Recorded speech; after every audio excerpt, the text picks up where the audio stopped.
블록체인 오픈소스가 가지고 있는 약점 또는 장점에 대해서 말씀을 드릴 건데, 블록체인을 파괴하려는 자가 있고 또 블록체인의 보안을 지켜주려는 사람들이 있어요. 근데 최근에 이제 정보들을 보면은 항상 이 그 블록체인에 대해서 많이들 이제 포모가 나오고 이러는 것들이 이런 그쵸. 해킹에 대한 문제들이 막 계속 그러니까 터지고 블록체인에 있잖아요. 대해서 해킹에 대한 문제점들이 많이 나오고 있는데 이 해킹이 어떻게 당하는지 왜 해킹 당할 수 있는 구조가 있는 건지도 설명을 해 주고 싶은 거잖아요. 네, 그쵸. 근데 그 부분 중에 일부분인 이 오픈 소스에 대한 관련 그 어. 내용들을 좀 말씀을 드릴 거예요. 왜 항상 블록체인은 해킹을 당하고 왜 항상 사람들은 또 개발자들은 그걸 또 틀어막고 있고 이게 어떻게 돌아가는지 좀 그럼 이제 말씀을 드릴 거예요. 요런 4차 산업혁명이라고 시작해 가지고 뭐 금융이나 제조나 의료, 교육, 건설 뭐 쭉 해서 이거를 우리 뭐 웹 서비스나 IoT, 뭐 모바일 이런 빅데이터, 클라우드에 다 연결을 시키는 이 소프트웨어 융합의 변화라는 걸 요런 거를 뭐 발표를 했었어요. 좀 네네. 오래전에. 그쵸. 이거 4차 산업혁명에 대해서 많은 네네. 것들을 엮었던 이런 게 돌기돌기 같은 것들. 그쵸. 그러면서 우리 블록체인에도 탈중앙화 애플리케이션 해 가지고 이런 산업들이 많이 생겨났어요. 엄청 많이. 뭐 여러분들이 이제 사용하는 뭐 클레이 스왑이나 뭐 우리가 사용하는 지갑 인터넷 지갑 서비스 이런 것들이 다 저런 서비스들이거든요. 네네. 근데 이제 이 D앱들은 오픈 소스를 해야 돼요.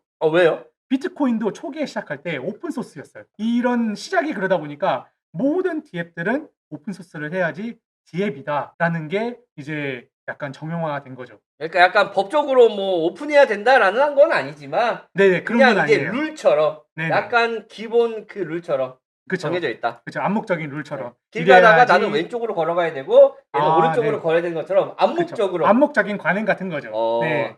그래서 이렇게 D앱은 오픈 소스를 해야 된다. 그리고 요즘도 당연히 C 언어 쓰고 있습니다. 아주 잘. 그랬을 때 이제 보시면은 요런 우리가 자주 뭐 지갑 분석하거나 이런 뭐 지갑들이 어떻게 블록이 생기고 있다 할 때 쓰는 이 이더 스캔에도 밑에 보시면은 그 컨트랙트를 따라가면은 이제 자 리드 컨트랙트, 라이트 컨트랙트 해서 이런 소스 코드들을 올라온 걸 확인할 수 있는데 직접적으로 여기 보이시는 여기 컨트랙트 주소를 따라가면은 소스가 보여요. 그러니까 이런 기본적인 소스들이 다 올라와 있어야지 '아 얘는 블록체인을 사용한 D앱이구나.' 하고 약간 인정을 받을 수 있는 그런 게 있었죠. 근데 예전에 과거에 생각해 보시면은 네네. 자기들 지갑 서비스를 한다는데 네네. 소스 코드를 공개를 안 한다는 회사가 있었죠. 그러니까 간단하게 정리해 드리면 대부분의 코인들이 이더나 다른 특정 플랫폼에서 이제 그러니까 플랫폼을 가지고 코인을 만드는데 이 네네. 등록되어 있는 사이트를 들어가 보면 그 만들어진 그 코인에 대한 소스들 글을 이렇게 쉽게 볼 수 있게끔 만들어져 있다라는 네네네. 맞아요. 거잖아요. 네 맞아요. 그래서 요런 이던 스캔에도 컨트랙트에 대한 소스 코드를 다 등록을 하게끔 네네. 되어 있어요. 아예 그냥 다. 맞아요. 네. 모든 커뮤니티에서도 요걸 다 지향을 하고 있고요. 그래서 우리 그 오픈 소스 재단에서 인제 요런 방침을 또 이렇게 만들고 있고, 근데 여러분이 주의를 해야 될 건 그거예요. 오픈 소스가 라이센스를 대변해 주지는 않아요. 똑같다는 얘기가 음. 아니에요. 그러니까 오픈 소스라고 해서 무조건 다 퍼다 날라서 "이거 우리 거예요." 하고 마구잡이로 그냥 막 만들어서 이거 상업화시키고 그럴 수 있는 게 아니에요. 라이센스랑 오픈 소스랑은 다릅니다. 요거 좀 유의를 하셔야 될 것 같고, 네네. 만약에 여기 그 개발에 좀 그 꿈이 있다고 하시는 분들은 고거를 좀 유의를 하셔야 되고, 그런데 이제 오픈 소스를 확인해 볼 수 있는 곳이 커뮤니티가 또 한 곳이 있어요. 요 깃허브. 이 깃허브에도 요 메인넷에 대한 내용도 올라가 있는 곳들이 있어요. 네네. 그래서 메인넷 내용도 깃허브에 올라가 있는데 이게 참 안타까운 게 네네. 그 오픈 소스의 장점이자 단점인 게 네네. 장점은 모두가 다 이 프로젝트를 끌어올리기 위해서 노력을 할 수 있는데, 네네.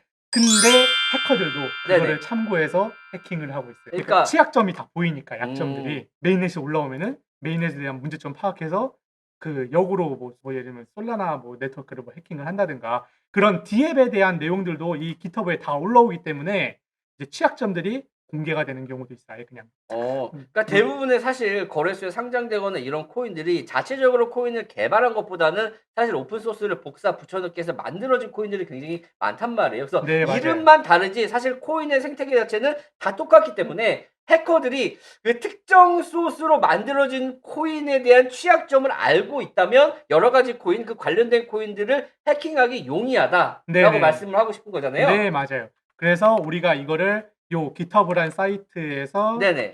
어떻게 확인을 해볼 수 있냐면은 자 여기 보시면은 여기 서치 부분에 네네. 이더리움을 치시면은 요렇게 이더리움에 대한 그 토픽이 딱 나와요. 네네. 그러면은 여기 보시면 요게 심장박동 같은 그래프가 있죠. 요게 뭐냐면은 "우리 열심히 개발하고 있어요." 하고 보여주는 심장박동이에요. 네네. 그러니까 우리가 뭐 차트가 죽었니 살았니 하면서 막 심정지 차트다 찍 하는 거 있고 혹은 열심히 막 뛰고 있는 애들 있잖아요. 음. 그러면 딱 봐도 살아있죠.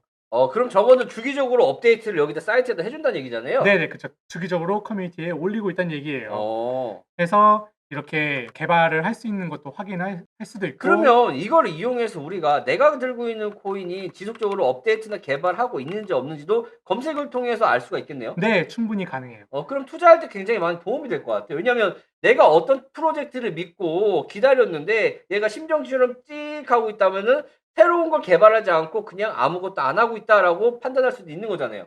그럴 수도 있죠. 그래서 이렇게 이제 이런 GitHub란 사이트에서 이런 식으로 이제 개발자들이 열심히 뒤에서 보이지 않지만 일을 하고 있어요.